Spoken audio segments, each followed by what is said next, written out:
Welcome back to another Tuesday night lecture. I'm very happy to see everyone from every single corner of the world. To the newcomers, please, every Tuesday, 8:30, bring your friends, don't be shy. This week is Parashat Vayechi. Parashat Vayechi is a very interesting, beautiful, and many different subjects.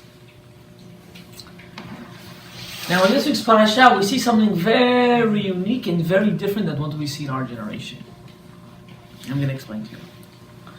Yaakov Avinu, he calls his sons and he says, my days are coming to an end and I want to bless you. I want to bless every single son. Now, before we get into the blessings, we have to understand something. There were 12 different kids. Now, in Judaism, we have to understand the way we live in our society. There's either the right way or the wrong way. It's either you keep Torah mitzvot or you don't keep Torah mitzvot. Or if you keep Torah mitzvot, you have to keep it in a certain way. There are certain sects. I remember the first time I went to Borough Park for Shabbaton. They looked at me like I was a goy. The first time I was, in 9th grade, they thought I was a goy gamor. Why? Because I wasn't wearing their clothes. Is that the right way? No. And also in this area, if a guy comes from that part of the world and they come here, we look at him like what? Like he's some weird guy that fell off the moon. There's actually one community that I was 2 weeks ago in their community. It's in Bayswater. Actually, Rabbi Chai lives there, and something very beautiful I saw there. It's not a place for me to live, but it's a nice place to go visit, to see real Achdut. In one corner you see a Lubavitch shul, in another corner you see a Litvish shul, in another one you see a Hasidic shul, in another corner you see a Moroccan shul, you see a Yemenite shul, you see a regular Sephardi shul, you see a Bukhari, you see everyone and no one's looking at you like you're weird. Because at the end of the day, we're all brothers, we're all united, we're all the same thing, but we serve Hashem in our own different way. But we all serve it in the same way. Why? We all follow what? The Torah mitzvot. Yeah, okay, I follow the Torah mitzvot, I hold a little different, but it's the same thing. For example, I have to keep Shabbat, right? Now, none of these different sects hold that if you put on fire, it's considered you keeping Shabbat. They all hold if you put on fire, you broke Shabbat. Even though they have a different way of looking at it, but at the end of the day, in the essence, is the same way. And so on and so forth. Now, there was a time in Jewish history that even though when Yaakov, when we had the 12 tribes, he did it purposely that we should work unitedly, we should be together. But there was a time in history that we weren't united. Every Shevet had their own plaga, they had their own everything. They had their own prince, they had their own following, you don't mingle with me, I don't mingle with you, we're our own identity. That's a good word. They were their own identity. After Moshe Rabbeinu passed away, who took control? Yehoshua. From Yehoshua until the times of the judges, there was a gap, a very big gap, that there was no leader. All the Jews, every Shevet, they had their own community, their own people, their own leaders. As it says, Beyamim ahem, in those days, Ish kol hayashar be'eino. Everyone did whatever they thought was good. I think this is good, this is what I'm going to do. You think this is good, this is what you're going to do. There was no Achdut. And what happened? The very big destruction happened. If we look at the Sefer Shoftim, at the end of the Sefer, something very disturbing happened. There was a guy that was traveling. The story is Pilegish Bagiva. We don't know his name. I think he was from Shevet Yosef actually. He was walking, he was traveling, and he had a concubine. Back in the day, besides having a wife, you were also able to have a concubine. A concubine means a girl on the side, not to do averot with. You have to still keep Taharat Mishpacha, you have to keep the Nida laws. You had to give her a ketubah. There's a machloket between the Rosh and the Rambam. I'm not going to get into it. If she gets chesed kedushin or not chesed kedushin, again, I'm not getting into it. But there was such a thing, and they did it l'shem, tahara. They did it for purity, I'm not going to get into, again, I'm not getting into this topic. And this man, he ended up in the lands of Binyamin, and he's middle of doing his tent and everything. He was preparing his dwelling place, and suddenly he finds out that this Pelegish of his was brutally raped and murdered. Brutally. And he didn't know who did it, but it was in the land of who? Binyamin. He also did something very brutally disgusting. He took her, he chopped her up into 12 pieces, and he sent them out to all of the 11 tribes, really all the 12 tribes, because Yosef split into two. Even though Levi didn't have a tribe, but still we can say 13. He sent it out to all the tribes, the piece of the body parts of this lady, and he says, will we be quiet that our brethren, quote unquote, Binyamin, they did such a thing? So all the other Shvatim got together, and they said, we're going to come with a conclusion. What's the conclusion? We're going to tell Shevet Binyamin to tell us who did this disgusting act. Okay. At the end of the day, there was a civil war. 80%, if not more, if not 90% of Shevet Binyamin was wiped out. They were obliterated from the face of the earth. There was almost nothing left of them. That's another reason why Shaul HaMelech comes from Shevet Binyamin, because the king had to come from the smallest tribe, but we're not going to get into that today. Phenomenal question we all have to have. Why didn't they just tell them who did this to her? We wouldn't want those people anyways living with us, right? You wouldn't want to have a rapist to live in your community? No, right? Just give the people, these people that did this disgusting act. No? Makes sense. Logical question. There's only one answer. They felt each tribe lived their own way. They didn't have a unity. If you have a unity, you would have no problem telling, listen, take him. You can have him. They didn't do that. And that's why they got very much cursed. Not really cursed, but they got almost obliterated from the earth. Can you imagine? A majority of a tribe got wiped out. Women, men, everybody. Children. If you read the Tanakh, you're going to see how the Jews were so bloody to ourselves. You're going to feel like, wow. We would kill each other all the time. We had wars between each other all the time. Is that allowed? No.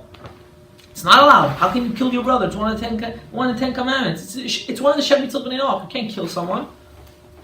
A goy has that commandment. Kal Chomer, a Jew. You know what I mean? And Yaakov Avinu knew this secret. You know, all the Jewish people were like a harp. We're like 12 notes on the harp. Imagine only having one note. Would you be able to make a nice song out of it? There will be no song, it's just one note. Do, do, do. You need all 12. There are 12 ways of serving Hashem. And I understood this later in my life, unfortunately. I also used to judge people. Oh, he has a cuckoo, he has long hair, he has this, he has that. Yeah, you're not supposed to. But at the end of the day, what is he? He's a Yid, he's a Jew, no? How many outside people look at us different? Huh? You don't even have enough fingers to count. But at the end of the day, who are we? All brothers. Yeah, some of us got straight a little bit, we went a little off. But at the end of the day, we're brothers. And who knew that? Yaakov Avinu, excellent. Yaakov Avinu said, all my sons come to me. And actually, before we're going to get into Yaakov's blessings in a little bit depth, they also made a pact. The other tribes made a pact. They made a shvuah, swear that they would never marry. They would never marry into Shevet Binyamin. They didn't want Shevet Binyamin. Binyamin was cursed in every single level. Until when? Until the day of Tu B'Av. the Jewish Valentine's. Right? There's a Jewish Valentine's Day. It's called Tu B'Av. And Tu B'Av, the 15th of Chodesh Av, they nullify their swear, and all the women and girls of a proper age, don't start thinking different things, of a proper age would go out to the field and they would go try to find a suitable match for themselves. Not date for 5 years and then say, oh, you're not for me. It's date for 5 times and say, let's get married. That's the way it was, if not even shorter. I think it was Ben Sion told me that his parents went out twice, 3 times? Twice. He said, Rabbi, how many times you went out? I said, I don't want to get into it. He said, my parents went out twice. I said, Mazal Tov. Because back in the day, that was normal. And you know what? Their marriages last longer than the ones that date for 5-10 years. You think you know everything when you date for 5-10 years, but you don't know jack. And that's when you get crushed. When you get crushed, you know a person for so long, for so many years, and suddenly they're not that person. They're totally somebody else. It's like, wow, who am I spending my life with? With full of nonsense. But a person that doesn't expect that, he's only going out 2 times, 3 times, 4 times. He already knows. I don't know the person, but I know we can relate. Similar. Somewhat similar. Totally not similar, but somewhat similar. That's the way it was. And that's what happened at the end of Sefer Shoftim. But now let's get to the blessings. The blessings of Yaakov. You know, Yaakov Avinu, if you look at his first 3 sons' blessing, they are so tochacha, full of disciplines. I think if any of our parents would tell us what Yaakov Avinu said, we would run away. We would really disown our parents. We would say, yo, you lost your rocker and I'm out. And that's the difference between people that have discipline and don't have discipline. Let me ask you a question. You know, there's a very nice saying. You need to be a slave in order to be free. What does that mean? Can someone take a guess?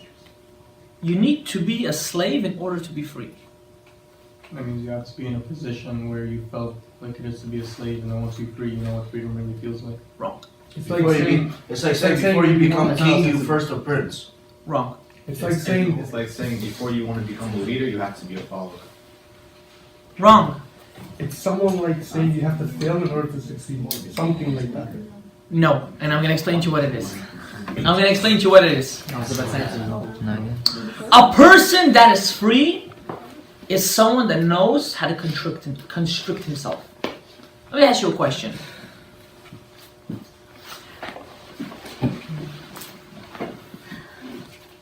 When my 4-year-old, actually now he's 5, I'm gonna ask you, I'm not gonna ask you, I'm gonna tell you something else. Today I went to go with my son to the dentist. He had pain on his right side. I went with him to the dentist on Main Street. And I was sitting with him, and the cartoon TV was on. I had my Sefer, Likutei Levi Yitzchak. I was learning a little bit, and suddenly, my son is staring, he's looking, and I said, he's a little kid, we don't have TV at home, we don't have any of this, let him watch a little bit, it will calm him down. I didn't want him to get nervous. So I said, but no, what kind of father am I? I can say it's mutar right now. I said, I'm not going to do that. I go to my son, I said, you know that box? That's the Yetzer Hara? He looked at me like I fell off the moon. He's like, yeah? That's the Yetzer Hara? He said, so let's tell the nurse to close it. I said, no. He said, why? I said, what kind of person are you going to be if you always run away from your problems? So he said, okay. I promise to God you can ask him this. He said, I'm going to go look out the window. Now he looks out the window, and there's a glass door on the right side. So he's looking, and it's hard. So he looks at the mirror in order to see the reflection of the TV. He looks, and then he pushes back. He looks, and then I see he's looking. So I tickle him a little bit. I say, "Yow, the Satan got you." And he looks at me. He's like, "But it's so hard." I said, "I know. Isn't that such an excitement? That's the adrenaline. That is freedom. When you know you can stop yourself from your desire, that makes you a free person. If I'm a person that only runs to do whatever I want to do, I'm a slave. I'm slave to myself. You're worshiping yourself. You're the biggest slave. But Rabbi Safwan, I want to get high. I want to get drunk. I want to do shtuat with the girls. I want to do... Okay, Mazal Tov, you did all that. You accomplished everything on the list. Do you feel satisfied? The answer is no. And every single one over here is going to admit to it at the end of the day. The answer is no. You don't feel satisfied. And why is that? What did you say? I learned this yesterday, actually. I was at another lecture. I learned that the more you attach yourself to something that's physical, is the more depressed you're going to get, because you have to attach yourself to something that's unlimited. When someone is bound to his physicality of this world, he's a slave to himself. You just don't realize it. Let's say I take a guy that loves to smoke weed. I know you don't want me to get into this topic. I know a lot of people here don't want me to get into this topic, but I'm going to get into it anyways. Again, I'm not talking about if it's good or if it's not good. I told you I'm going to warn you before I say that. Let's say a guy that loves to smoke weed. Everyone, I think, in this room tried it at least once in their life. Never. Okay, shh, be quiet. You know, a person that enjoys that kind of enjoyment, to tell him to stop is very, very difficult. Why? Because right now he's officially enslaved into that desire. I'm enslaved into getting high. That's just what it is. I know a very good friend. I know we're on camera, I'm not supposed to say it, but I'll try to say it as nice as possible. He's a man harlot. You know what a harlot is? Yes. You know what a Rachava Zona? Know who Yoshua married? Oh yeah. Yeah. He's like that kind of guy. He's enslaved to his desire of woman. To a way that's not even fathomable. It's not normal. It's not normal. And Hashem created him for that reason. You want to know why? Because he was born to be such a beautiful guy. He's so beautiful. But that's what he is. Hashem put him in this world for him to fight that test. So when he goes and does the shtuyot, is he really living life or is he enslaved in his life? He's enslaved to his own desires. A person that is free is a person that knows how to constrict, how to say no. If you think you are free, you are really a slave. If you think you're a slave, you are really free. And that's the Torah. What is it to be a true chassid? Not a guy that has a big furry hat. That doesn't make you a chassid. Not a guy that has a bandana with a beard. Yes, those are nice things. We should all have it. Not the big hat, but we should all have a nice beard. We should all look Jewish. But what is a real chassid? Someone that is mityaches im kono. Someone that he relates to his creator. He serves him because he wants to serve him. He doesn't serve him because he's forced into serving him. And that's our problem in our generation. We don't know how to relate ourselves to our creator. We think it's always a force. You know when you guys will understand? When you'll be parents. When you'll have your own kids, you'll understand that one day your son's gonna say, Abba, I want candy, and you give him, and you give him, and you give him, and you give him, and you give him. Suddenly, what does he have? Full of cavities. And you still give him, no, it's okay. And you put him under that chair and you see his teeth getting drilled. And at that second you're like, what did I just do? I caused my son pain. It's the worst feeling. When my son was getting his teeth drilled, I felt like garbage. But it's not me. But it is you. You are your son. Your father is you. That's why he can't stand you. That's what it comes out to be. That's who you really are. You are him and he is you. And that's what Yaakov Avinu was saying to his sons. He said, I know who you guys are. You guys are me. And if you go and you track his life when he had his kids, it will fall into place. Reuven. Rashit, only you're the first of my seed. Yaakov Avinu, he first time had relations when he was 84 years old. Is that normal? Yes. It's normal. Not the 84, but the first time you get married.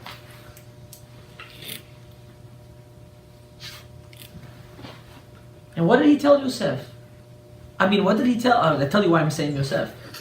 Because when he married Leah, he thought he was really with who?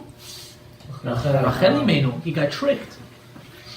That's why it's very important when a person is married and he's with his wife, if he has improper thoughts, know that your kid will come out blemished. Your kid will have a harder time to fight for what's right, because the father is drawing down a very hard tzelem, not neshama. All neshamot are k'toshim. On your soul, there's something called a tzelem, a certain garment that your child will have a hard time fighting. Why? No. Why? Because that's the clothes you give your children. How do you think that off? Talk about that in a different time. What do you mean if you're... And who was Yaakov Avinu thinking about? Rachel Imenu, while he was with Leah. And that's why Reuven did what he did. What did he do? He changed the beds of his father. I don't know about you guys. I never walked into my parents' bedroom. Never. Unless they told me to, specifically for a certain thing, I would never walk in there.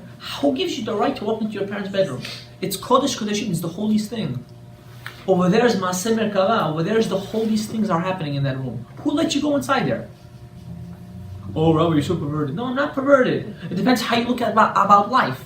You look at life as a disgusting thing, or you look about life as a holy thing. Who let you go inside that room? Reuven, he had the attribute of water. He was too fast to do things. He never thought about doing things. Did he think for a second, wait, my father put his bed specifically in this room. Why should I change it? He didn't think. He said, why should a servant have it? Let me put it right away inside my mother's tent. Wait a second, Reuven. Ask your father. What are you doing? He didn't think. You acted too fast without permission, you lost everything. And what did he lose? He lost the kingdomship, which went to Yehuda. He lost the Bechorah, the firstborn, which went to Yosef. And he lost the Kihuna, which means the priesthood, which went to Levi. In one strike, he lost everything. Why? Because he acted too fast. He didn't say, let me stop for a second. Before I do my next Avera, let me think, wait a second. Is it worth it or is it not worth it? Am I going to have to pay for it for the rest of my life or not? Do we think that way? That's the way we really have to think. Am I going to come to shiur and just chatter? Or am I going to come to shiur to listen? And so on and so forth. That's the way we have to live our life. And that's being a true chassid. Chassidism has nothing to do with outside appearances. Whoever thinks that way is not a chassid. He is a bum. Say it in my name. He's a bum.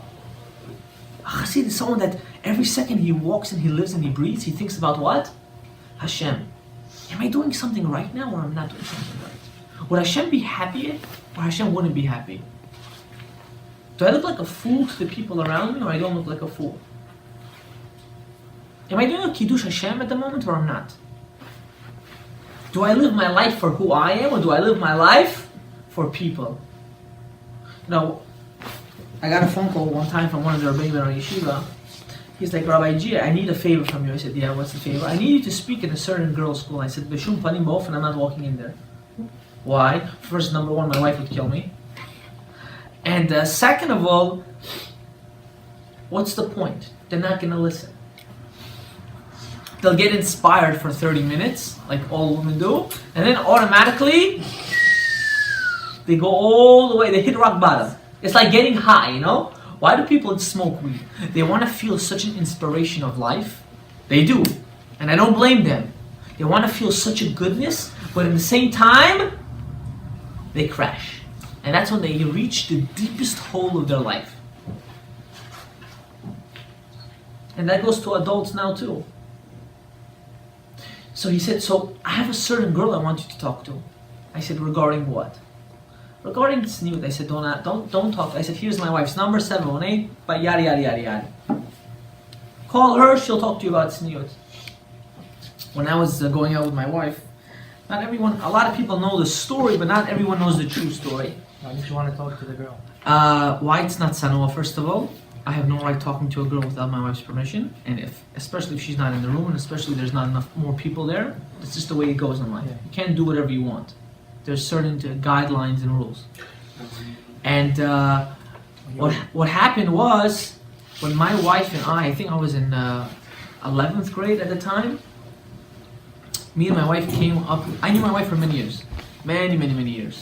I don't want to get into the story, it's none of anyone's business at the moment. We came up with a conclusion that we're both, I think I was in 10th grade actually, we're both throwing away to wear jeans. You know? Why? It's just a stupid thing, but what was it? For our certain level, I know it's very funny, people are going to hear this, but in our certain level, certain relationship that we had, we thought at that time it was right for us to do that, and so on and so forth. Even though I knew my wife for many years, doesn't mean we didn't keep Torah mitzvot. We weren't in Tralalando. We were in Tralalando, don't get me wrong, but we had guidelines. There are very few people in the world that knew their wife for many years before marriage, and they didn't, and they succeeded. Very few people. There are many people that know their wives for years, and after they get married, everything breaks up. Like a volcano, it comes to an end. So when he asked me to speak to this girl, you know why I said no? Because I said she's not going to listen to me. She's not. A person that wants to change, they have to want to change out of themselves. When I wanted to change, when I wanted to be better, wanted to make a difference, I did it out of my own will. I sought for help. I did what I had to do. I grew up in a religious house, but I had my own different tests. People think that's always so easy if you grow up in a religious house. It's harder. There's someone in this room, if not more than one, that can relate to me. It's extremely hard. It's more difficult. Why? All your friends are enjoying, in your age, to your understanding, enjoying, and you're the only one sitting back and just, I can't do it. Why? I had a certain reputation in a sense to keep. My father was a person of the community. I couldn't just, okay, yeah, let's go to the club. Oh, let's go chill, let's go hang out. It wasn't like that for me. It wasn't possible. I was raised in a way of a discipline that it's not possible. You understand?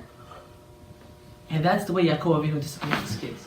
So when he disciplined Yosef by telling him, you lost everything, Yosef didn't whine like a little girl and run out. He took it like a man and he said, I know I did a mistake.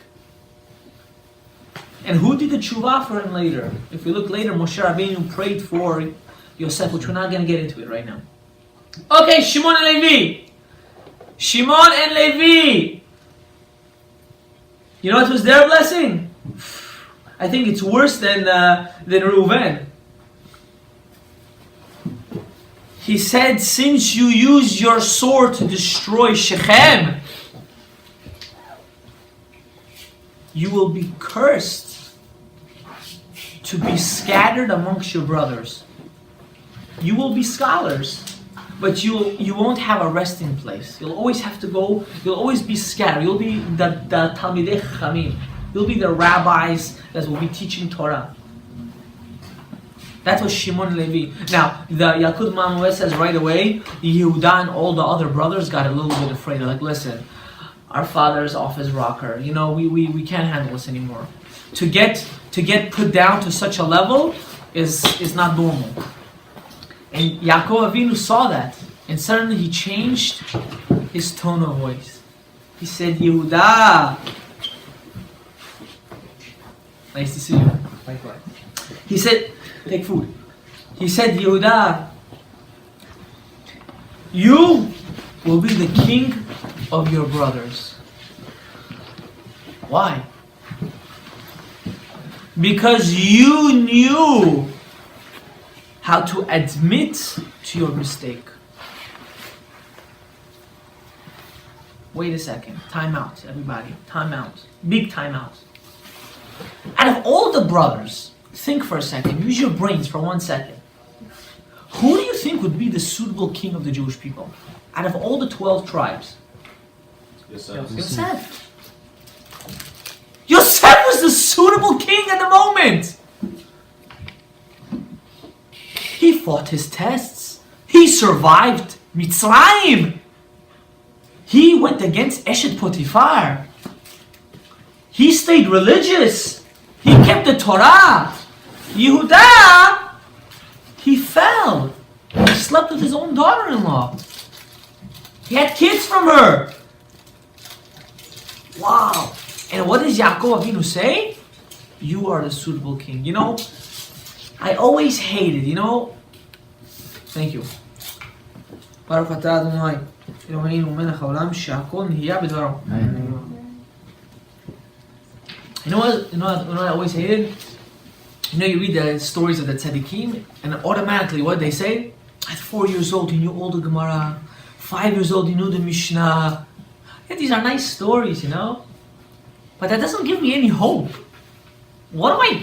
Okay, Mazal Tov, yes, he was a good guy, The Gaon of Vilna knew. He finished before his bar mitzvah. He finished the 2 hard masechtot, kritut.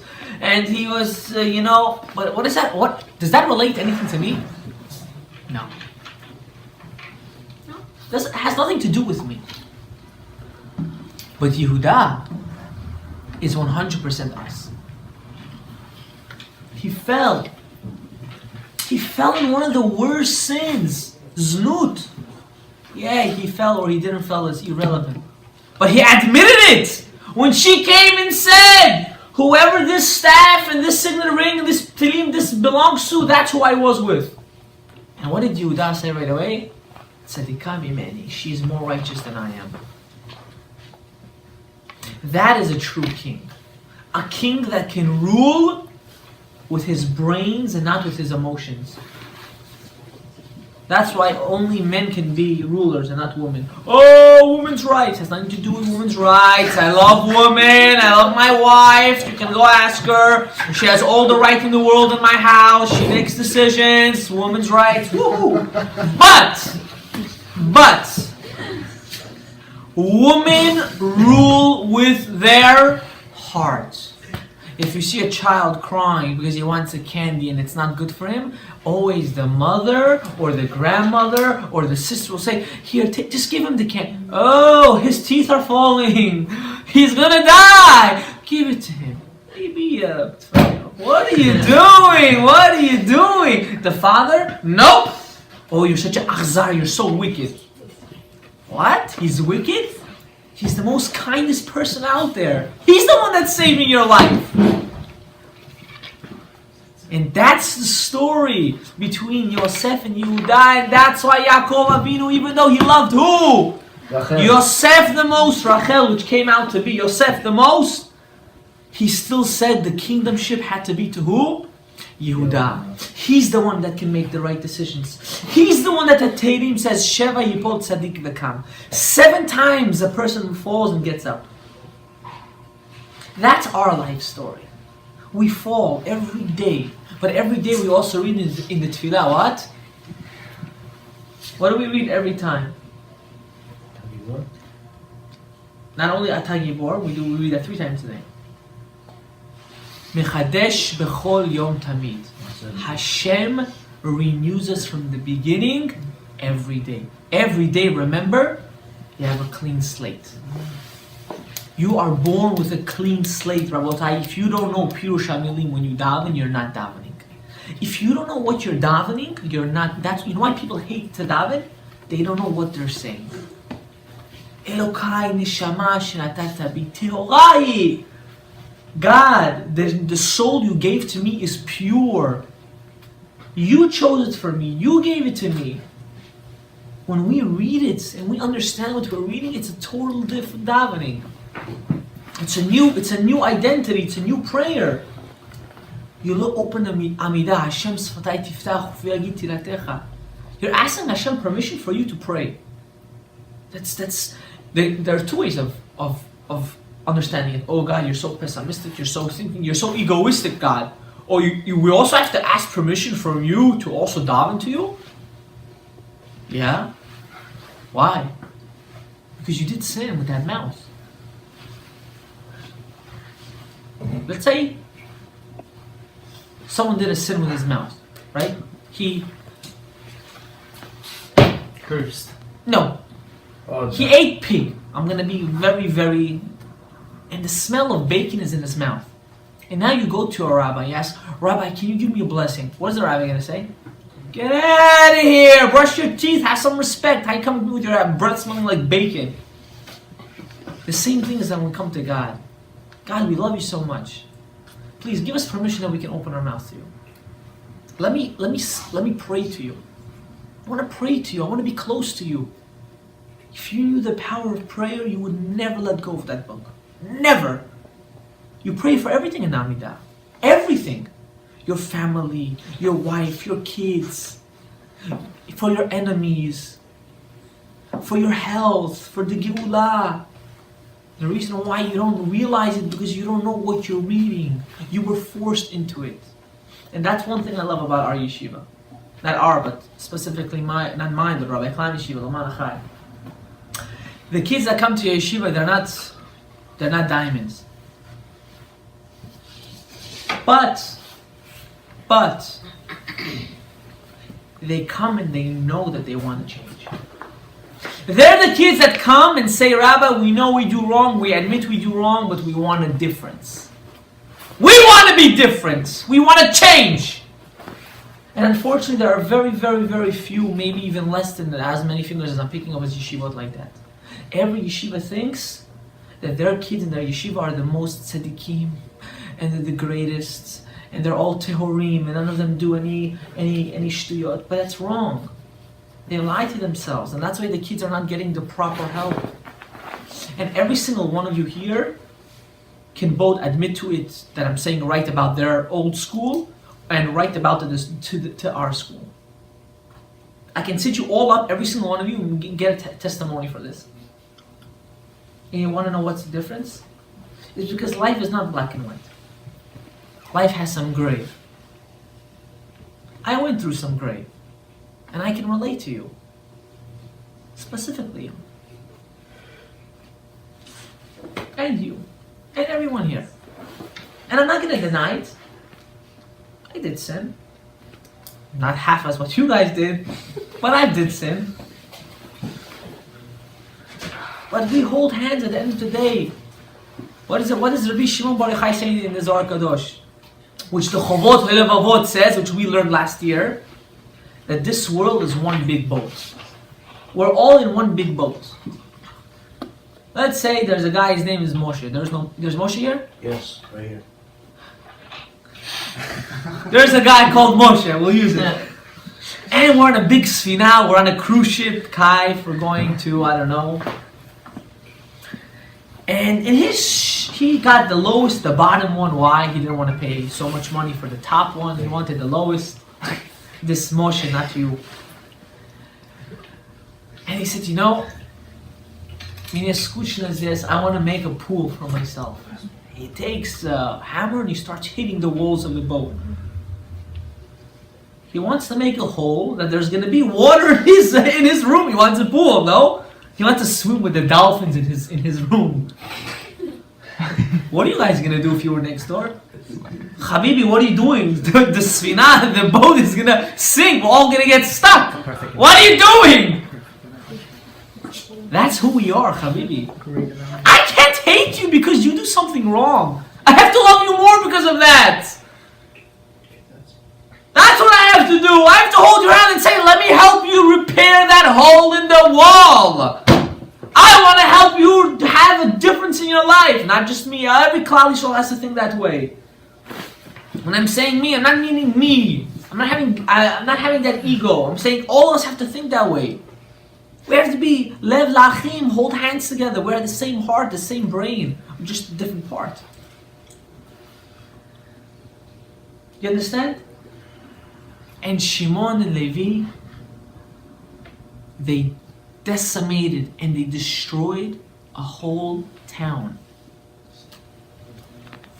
That's not normal. Kas, you have anger, you can't. There's no blessing there. There's no blessing. Yehuda, which is the king, he got this blessing. Why? Because he knew how to have self-control. Our mission in life is only about self-control. It's very easy for a girl to get, how we call it, her attention from outside by walking that sanua. Very easy. But it's also very hard for her to get attention when she's walking sanua. But at the end of the day, if you look at the scale, right? Is this girl going to get a better man if she's more sanua or less sanua? When she's more sanua. So why the heck wouldn't you do that? Oh, because you need attention. Okay. That's the problem. That's our issue. If we come to a conclusion that we can do everything the right way, the world will be a different place. We have to do it for ourselves, not for somebody else. The reason why we do our studio that we do is because we don't think there's a benefit in me. But Rabbi, let me enjoy right now. I want to enjoy. Right now I want to enjoy.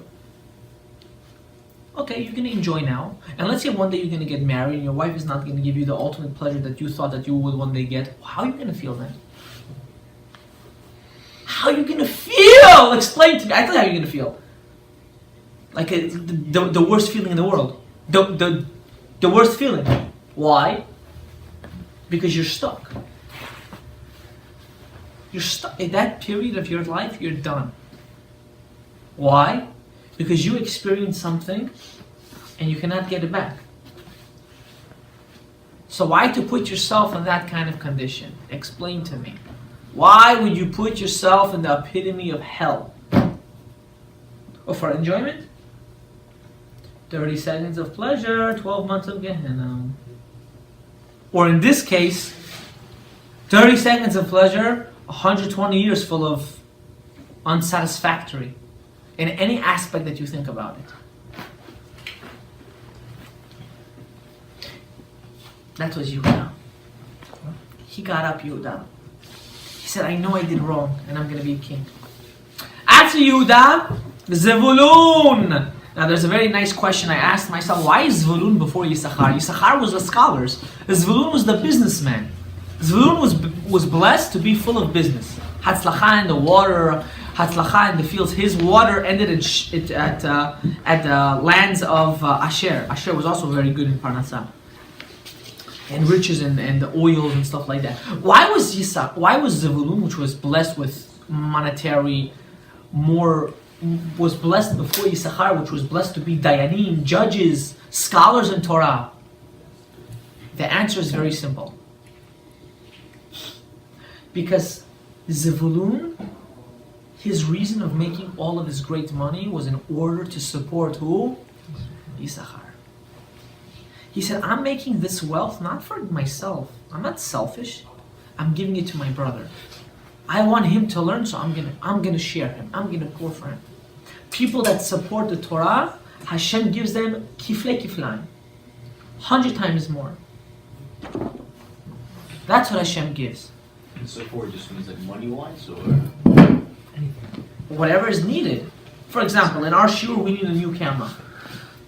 Yeah, tell it to the viewers. We need a new camera. This camera we need to get is a lot of money. It's close to $1,000. It's literally, and I'm not doing it because I want to look better on the camera. Trust me, I look good enough. The camera can't handle my goodness.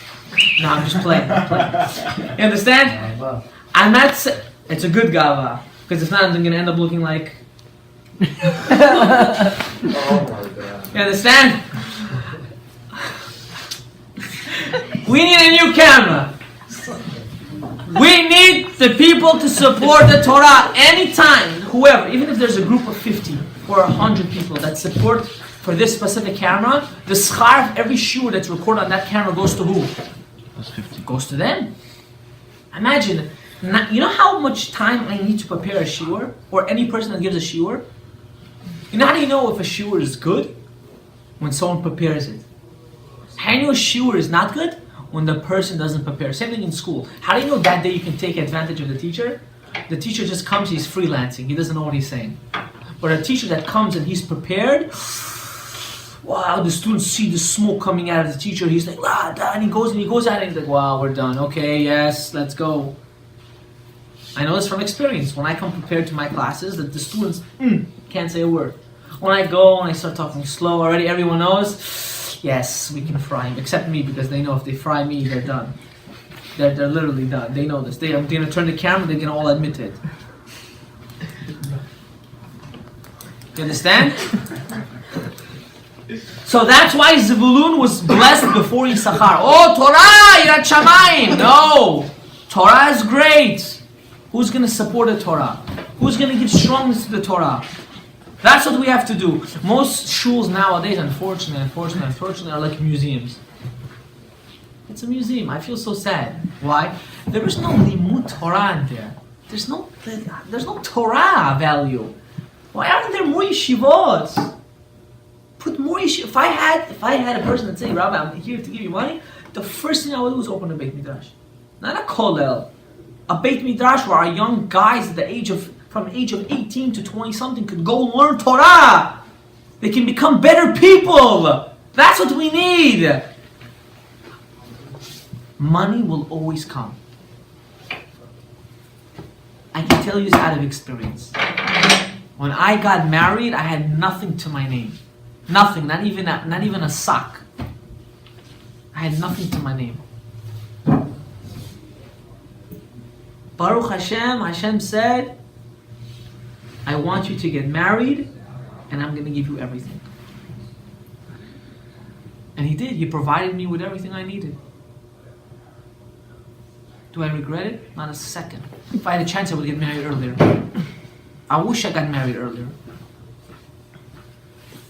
I wish. Fortunately, I wasn't Zochet. This generation became a foolish generation. They think if you get married early, you're a pervert. That has nothing to do with anything. You know, actually, if it wasn't for the concept of having relations, you would never get married in your life. You would want to live with someone annoying? No. Would a woman want to live with someone that's commanded? No. That's what it comes down to. You feeling me? No. I'm happy you're enjoying the soy sauce. Or what is that actually? Duck sauce. The duck sauce. Dan! Shevet Dan! Shevet Dan. When you speak, the whole camera is like vibration. Shevet Dan. Who is Dan? Dan was blessed with to be, as they say, he was blessed to take the revenge over the Jewish people. Who came out of Shevet Dan? Shimshon. Shimshon HaGibor, the strong man. You know Shimshon was a cripple? People don't know. They see Hollywood only. Some guy with long hair ripping lines apart. Yeah, he ripped a line. That has nothing to do with this. He was a cripple. He had crutches. Crutches, Habibi. He had crutches. Yeah, he had long hair. Or over here, long hair. Why can I have long hair? You understand? That has nothing to do with anything. Why he had long hair? You have to come. We have to learn Parshat Naso. We have to open up the Hasidut and the Kitvi Ari, and I'll tell you why he had long hair. I can't hear you. Nazir? But there's more. Why does a Nazir have long hair? That's the question. We're gonna get to it a different time when we're gonna get to that level. It's like Jewish monks. We're gonna get to that when we get to that level. That's what we'll describe it. The Goyish monks have no hair. Why do we have hair? Yeah, we're opposite. I wouldn't want to learn from the Cleveland. You understand? Dan took the revenge of the Jewish people. You know there's a Mashiach ben Dan that most people don't talk about. It's a midrash. Mashiach ben Dan is going to come with Mashiach ben Yosef to fight the Goyim. There's a midrash like that. They're going to come together and they're going to fight. It's not where they are, it's where we are. We have to take the mirror and ask ourselves that question. Me included. Where are they? Who's they? We. The reason why they're not here is because we're not really here. We have to live a world of tikkun. We need to live a world of fixing, not a world of destruction. We have to fix the world. We can't destroy the world. After Dan came God. Not Gadaev, but God. Shevet God were frontline warriors, Habibi. Frontline. They used to slice people from their shoulder until the end of their rib. You know how many bones that is? Did you ever try cutting a shoulder bone? Habibi, you need something strong to cut that. With one blow of their sword, the midrashes, they used to kill people. They used to fight, not even one used to die. They were strong, they were giborim. Rabbi, I'm so strong. Let me see you go fight someone. Start shaking in your pants like that. Shevet Asher! Shevet Asher! They were blessed with two things. Shevet Asher was blessed that his food will be very, very, very, not just delicious, would be very blessed. They were not cooks, they were not ratatouille with a fat guy chef walking around. That's not Shevet Asher, don't get a misconception. They were blessed with oil. The lands of Shevet Asher grew a lot of oil. You know, Dafka Yehuda was blessed with wine, Shevet Asher was blessed with oil. I'm not going to get into what they have to do with each other. One's Hasidut, one's Kabbalah. I'm not going to get into it right now.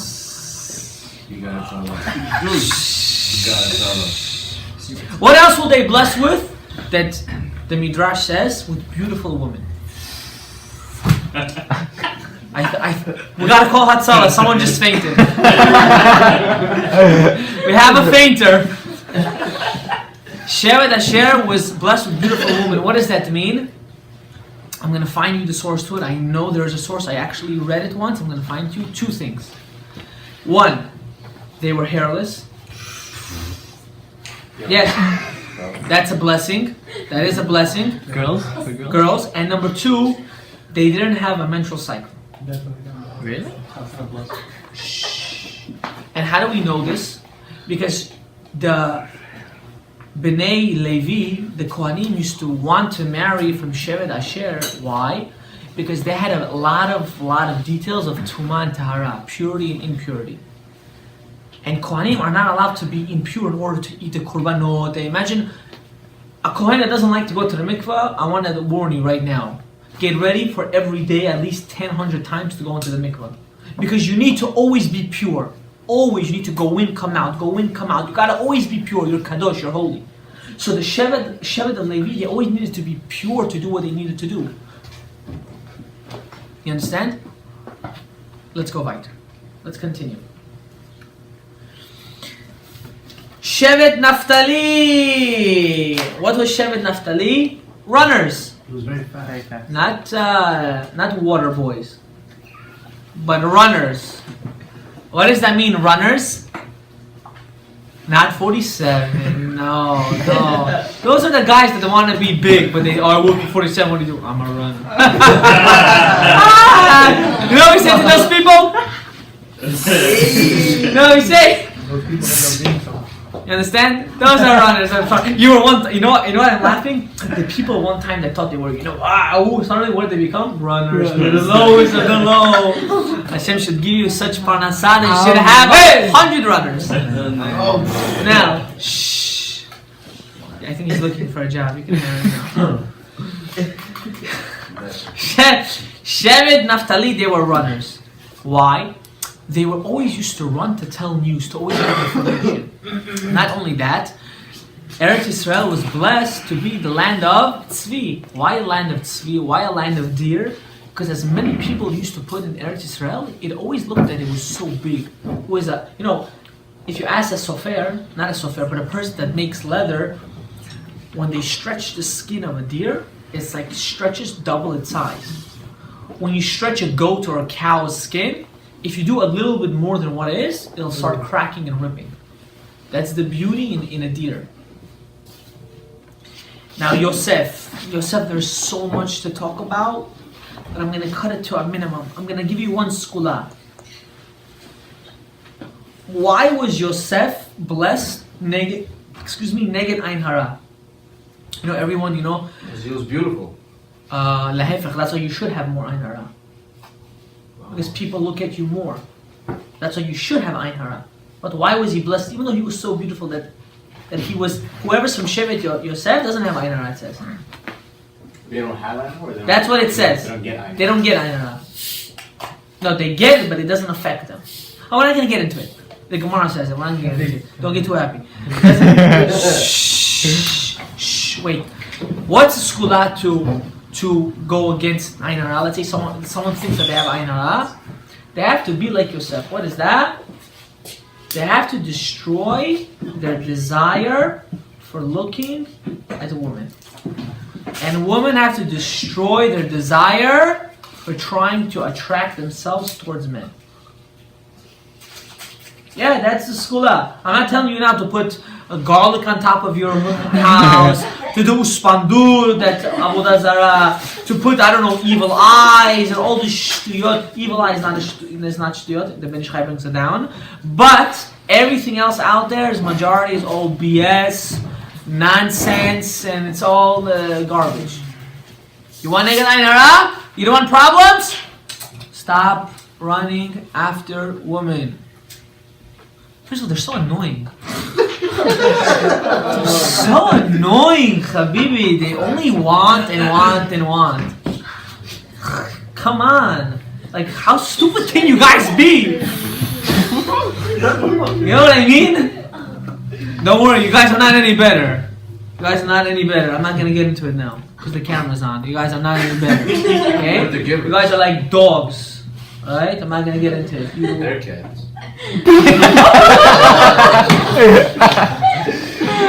Okay, shh. Saying Yosef, how come he got that? Yosef, he got a blessing. We have fruitful kids. He was blessed for everything. He was the Bechor. Shh. Binyamin was blessed as an attribute of what? Zaev, a wolf. A wolf eats in the morning, and at night it shares its spoils. What does that mean? Binyamin, the Beit HaMikdash was built in whose property? Not in Yehuda's. Don't get mistaken. In Binyamin's property it was built. That's why it says when Yosef and Binyamin, they saw each other in last week's parasha, Binyamin cried on Yosef's neck, and Yosef cried on Binyamin's necks. Plural. What's going on? Grammatical mistake in the Torah. No. Yosef was crying on both destructions of the Beit HaMikdash that's going to happen in Binyamin's property. He was already saying the Nevuah. He's saying, Binyamin, I know one day that the Beit HaMikdash is going to be built on your properties and they're going to get destroyed. So I'm doing I'm crying for the Churban Beit HaMikdash now. You understand? You didn't finish why Yosef had the blessing of Ein Hara. I mean, to not get Ein Hara. I just told you because he fought his desires of women. Oh, sorry. I wasn't listening. Okay, no problem. Now, we spoke about the topic why Yehuda should be king and not Yosef. But now I'm going to get a little bit off. You guys got the blessings of the Shvatim? Good? Yeah. Nice enough? Very good. Now I'm gonna get into a small little topic. How many minutes is the camera? It's already 1 hour? Yeah. 59 minutes. Close it. Baruch Adonai Leolam. Amen.